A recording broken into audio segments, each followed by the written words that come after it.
At Rubber Band, we empower each other through positivity, kindness, and practical advice. Join a community of thousands of peers who understand the unique challenges you face. Rubber Band. Company agnostic, low ego, high empathy, always supportive. Are you tired of spending endless hours on traditional hiring methods? Fairgo.ai is here to revolutionize the way you conduct interviews. Our platform allows for real-time AI interviewing, giving you the flexibility to connect with candidates anytime, anywhere. By automating the matching process, we eliminate the need for manual input, saving you time and effort. And the best part? We're committed to promoting a fair and unbiased interview process by removing identifying information. Embrace the future of hiring with Fairgo.ai today so you never miss another great candidate. Welcome, viewers, and welcome, listeners, to today's episode of the Rubber Band Vodcast and Podcast. The industry is still abuzz. We're all talking about generative AI. Some of us are embracing it to a degree. Others are still terrified. So today's episode, I'm really fortunate to be joined by Julian Bright. And Julian is from Fairgo.ai. But before we begin, I would like to acknowledge the traditional custodians of the land that I live and work on, the Wadawurrung and Dja Dja Wurrung people. I recognise their continuing connection to the land and waterways. I pay my respects to their elders past, present and emerging, and I would like to extend this to all Aboriginal and Torres Strait Islander people. Julian Bright, welcome. Thank you very much for having me, Eden. Oh, thank you. This is an exciting conversation. As I mentioned in that little intro, this is what we're talking about. This is what we've been talking about for the last 12 months and beyond. So I'm really keen to hear, and I'm sure our audience are really keen to hear, to see, to learn what's going on here with Fairgo.ai. I've seen a sneak peek. We are going to play a demo for the audience as well, but I think the best place to start, Julian, let's get to know you a little bit. For anyone out there that hasn't met Julian, why don't you tell us a little bit about your background and your experience? Sure. Yeah, happy to do that. So I'm a technologist. I've been in technology for over 20 years. I've been in Melbourne as well for about 15 of those years. When I moved actually to Melbourne, I started at Seek. So Seek was going through a big technology transformation back in 2011, and I moved down from Sydney, escaped the nice weather and the beaches and landed in Melbourne. And actually, I'm loving it. I've been having a great time down here. So, but when I joined Seek, it was pretty early days of their growth phase.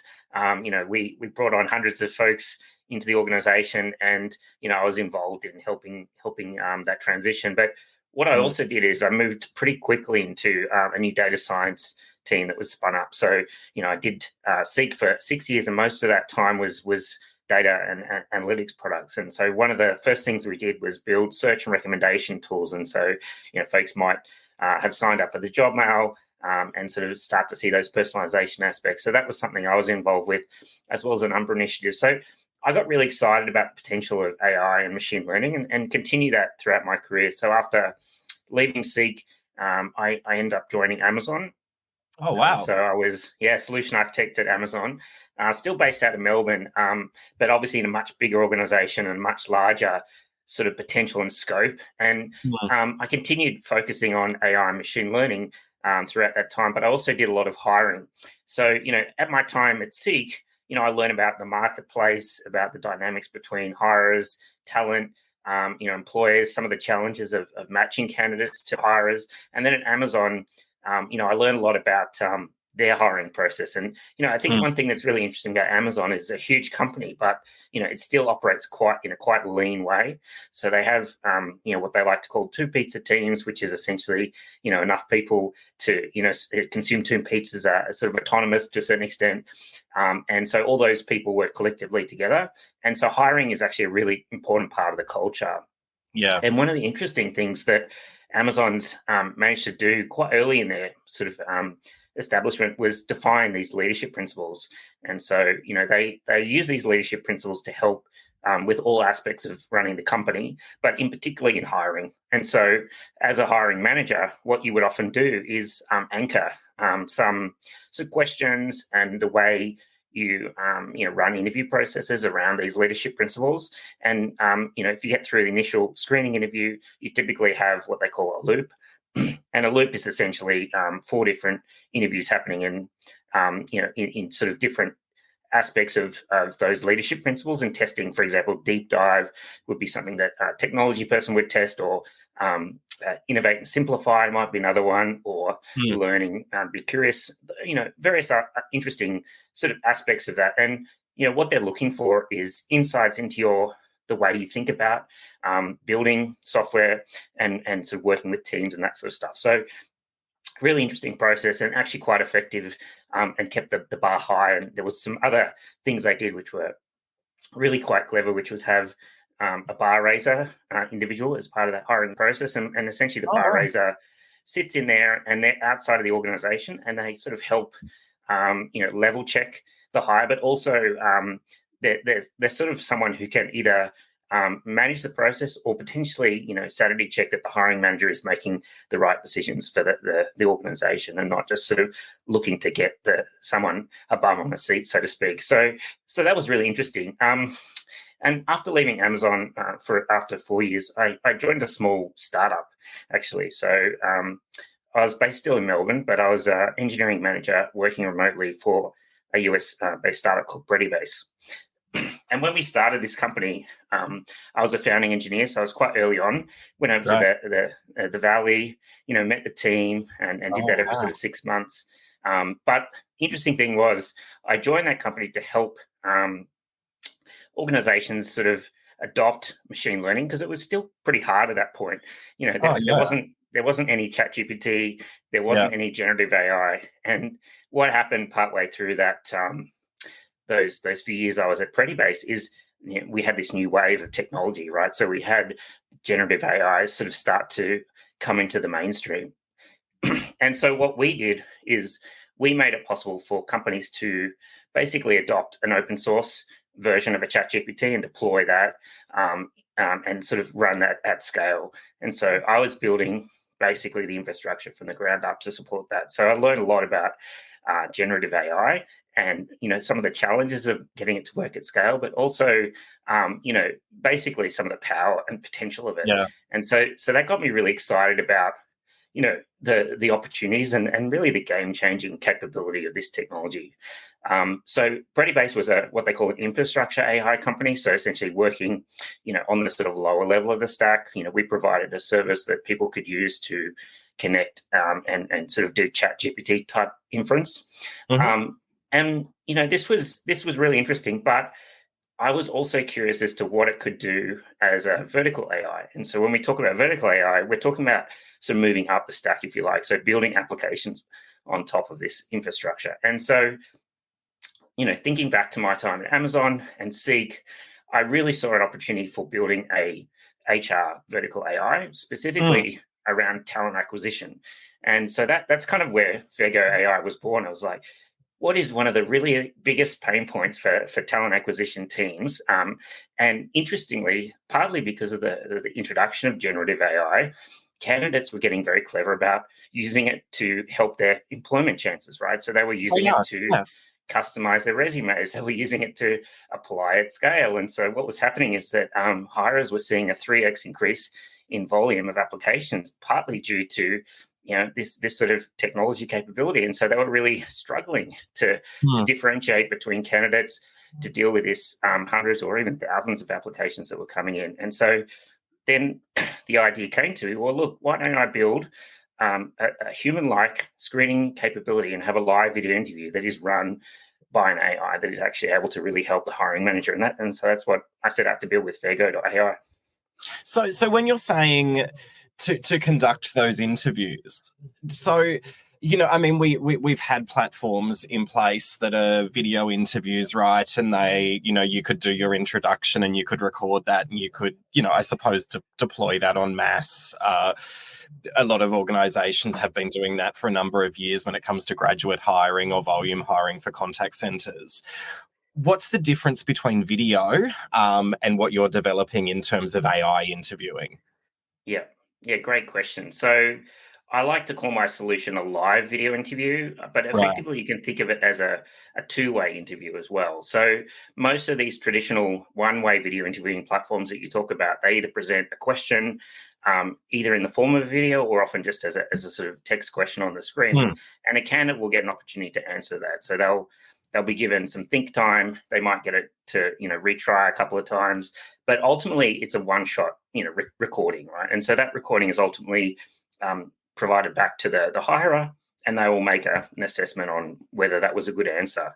Now, that's fine, but how many times are you going to answer it first right time? So probably Totally. not. Of course. So you're probably going to have a few goes at it, right? and then after your third attempt, well, you're out of luck. That's the last go. So I try to take some of the pressure off the candidate and basically treat it like a human conversation, right? So they don't have to answer everything at once. They can talk about their experience, and then I help them tease out the answer. And the way I do that is using behavioral style interviews. So similar to what humans would do. It's like, hey, tell me about the situation. Oh, okay, that's interesting. Well, what impact did that have? Just that sort of conversation. And the AI is actually really good at doing that because it understands language very well. And not only that, it's an expert in many fields, right? So if you're talking about something very technical, it actually knows what you're talking about. And this is a big difference between a lot of screening interviews that are just high level, right? So they're typically used to check some basic facts, availability and things like that. Whereas what's really useful is when you can get a lot more data at scale. And so that's the power of this live video interview. And I can see the power in it. I suppose, when I did the intro earlier, where some are embracing, some are a little bit scared, how do we ensure through the solution of having AI conducting interviews that we don't lose the human connection? Does it feel human for the candidate? Do they feel like they're talking to a real person? Yeah, it's a great question. And I think there's a lot of fear of this actually. So, employers are worried about brand reputation. They're thinking that candidates won't enjoy the experience. And the interesting thing is any interview process is actually better than no interview process. And so a one-way video interview is better than, sending off a resume, because at the end of the day, the candidate gets to show or demonstrate something. Now, a two-way interview is actually even better, I would argue, because the candidate feels like they heard. The AI said, oh, I heard this, but tell me about this, right? So, they're like, oh, cool. So yeah, it feels like it understands me. And that's actually borne out by the feedback that I've got from candidates. So, I actually dog fooded this, as we say in the business, which is essentially using it to look for a candidate for myself. I've got an interview next week in real life with one of these candidates. Basically, what happened is I interviewed a number of people through my tool, and they gave me the feedback that it was a fun, really engaging experience. And so, I think it's a little bit surprising initially because candidates don't really know what to expect. But within literally 30 seconds, right, when the AI says, hey, I heard this, can you tell me about this? It's like, I get it now, right? It's listening to me. It's in real time. It's a conversation, and I don't have to feel so much pressure about getting it right. So that's the vibe. And I think until people really see it, it's hard to imagine what it's like. Well, that could be a good segue. I mean, we've got a demo. So why don't we bring that up for our viewers and our audience? Let's see this in real life and get an understanding of how this all works. And then, Julian, you and I will come back and we'll debrief. I can't wait to show you. This is cool. This is really cool. Thanks, Julian. No worries. So let's sign in with Google.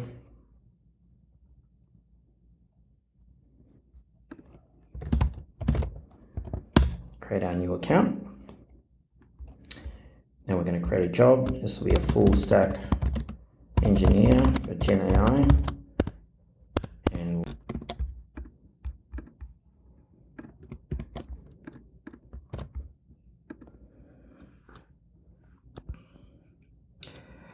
okay, so now this is creating our job. Let's move our timer up a bit. So what we'll see in a couple of minutes is the summary created from the job ad. Here we go. Dynamic startup, revolutionizing hiring, experience in Python, Golang AI technologies. There's some attributes, some traits, different levels of personality. Describe a cross-functional project as a question. System optimization, REST APIs, example, integrating payments and billing. And we've got the option to add a candidate here. So we'll do this. Julian Wright, and we'll go Julian Bill Club, Fairgo.ai. So once that's added, what we'll notice is, let's put this up here, we'll be able to upload a resume. I'll grab my resume, click upload, and then the resume will be evaluated using large language model. So you can see here we've got 20 years experience, data services, software, some high-level attributes of my experience, and then the resume itself will be evaluated. So we have some high-level stats here, source match, and then overall, yes, 20 years experience, and we look at some skills. So it hasn't actually identified some of those skills in my resume. The document is also available to see there. Okay, so now we'll go back to the opportunity and we'll create an interview record. So this interview, we can launch that interview. And so here we can turn on or off the camera, or let's see, we can turn that on and off. We can choose something like this, and the language, as well as the interview to start. Okay, so we're at 31:34, and we'll kick this off. Let's go. Thank you for taking the opportunity to interview with Fairgo today. In a few moments, you will be asked to introduce yourself and then answer 4 questions relevant to the role, which should take about 15 to 20 minutes. Image on the right is I find it helps when candidates tell me a story in answering the questions. How to approach the interview by I'm looking for having a examples from conversation your with work AI. experience, including what the situation or challenge was that you faced, what was the role you played, and how the steps you took achieved the desired result or outcome. Don't feel you need to answer everything at once. This will be a conversation, so you can take your time. Best of luck. Okay, so that's the intro video finished, and now we'll see the agent pop up and will ask us some questions.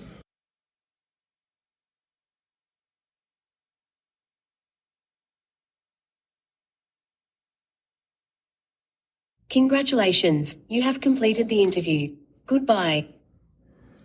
All right, so at 13:50, we have now completed the interview. And so the next steps in this will be the process of evaluation. So if we go back and have a look at the interview now, we'll notice that the particular transcript record is available here.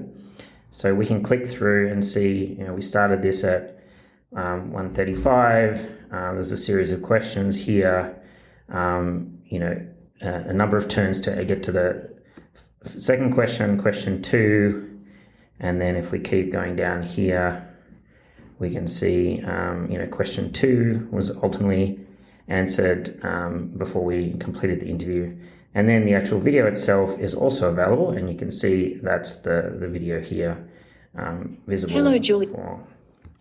Okay, so now if we head back to the interview, what we'll be able to see is we've got a status of finished and we've got an evaluation. And so we've got a recommendation of yes to hire, saying the candidate demonstrated a strong experience, they showcase the ability to collaborate, their problem-solving skills, and with respect to things to not hire, there was some instances where they worked independently, so maybe not cross-functional.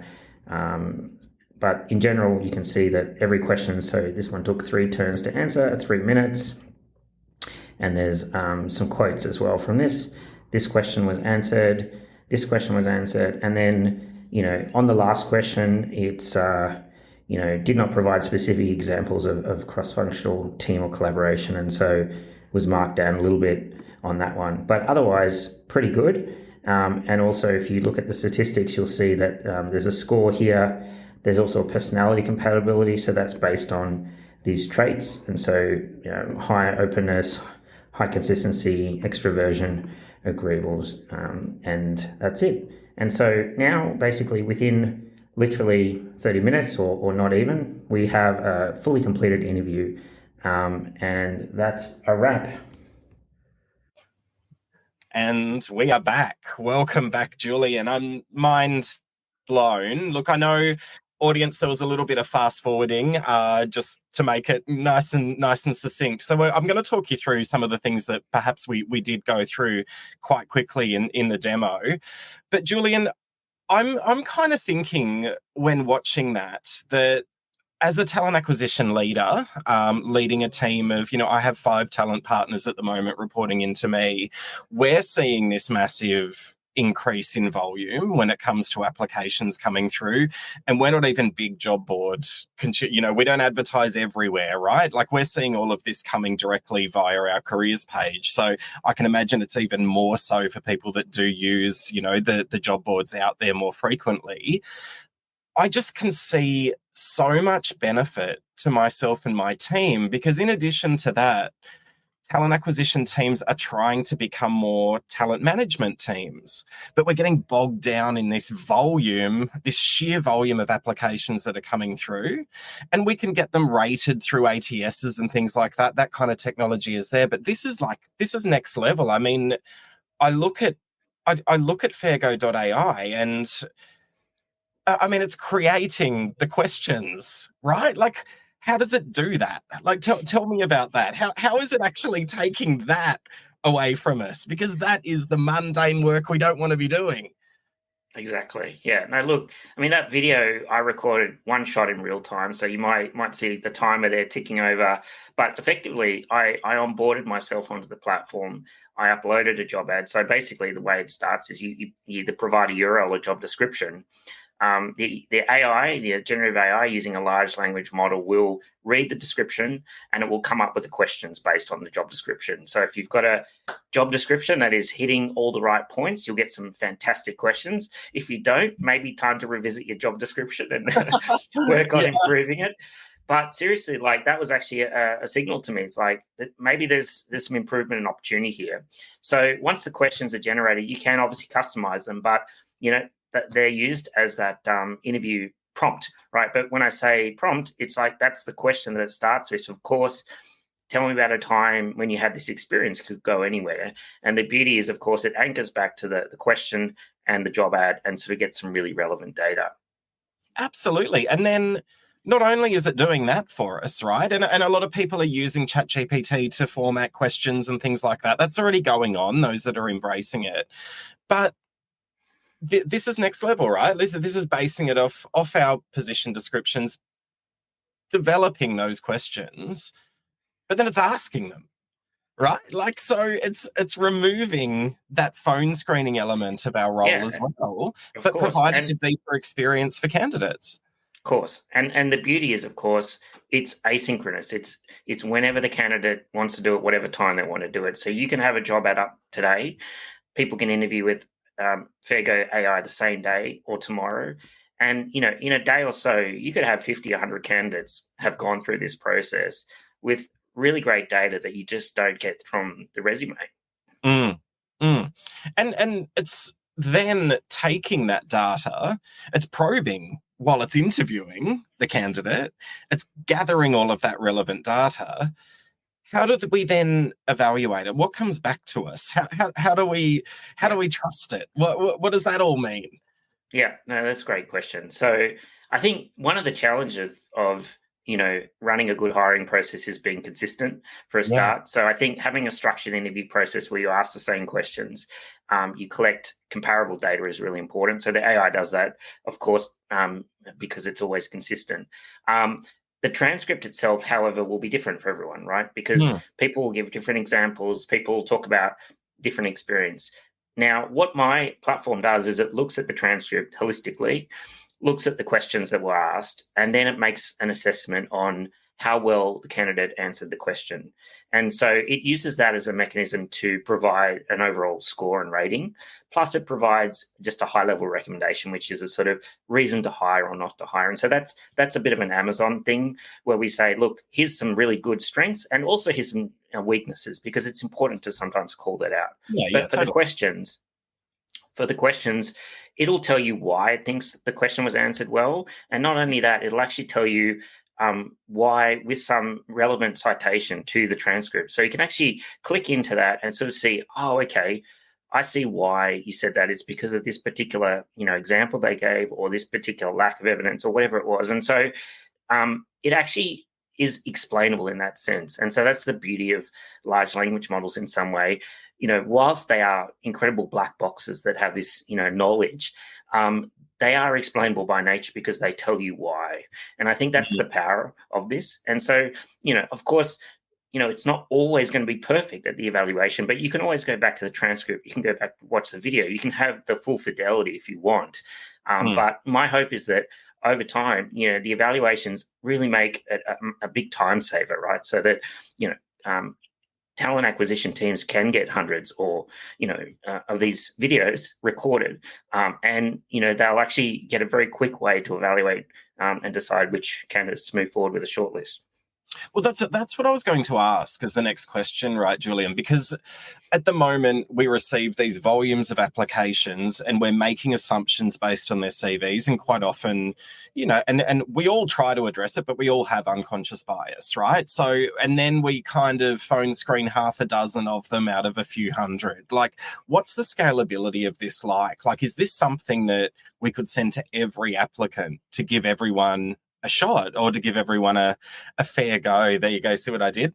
But is that really how it's designed? Look, it is designed that way. And of course, when you add friction to a hiring process, whether it's a form, whether it's an assessment, whether it's a video interview, you'll always get some sort of drop off.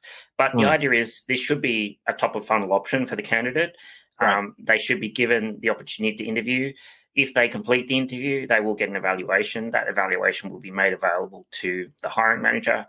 And, obviously that, assessment is provided to try and improve that process to make it efficient.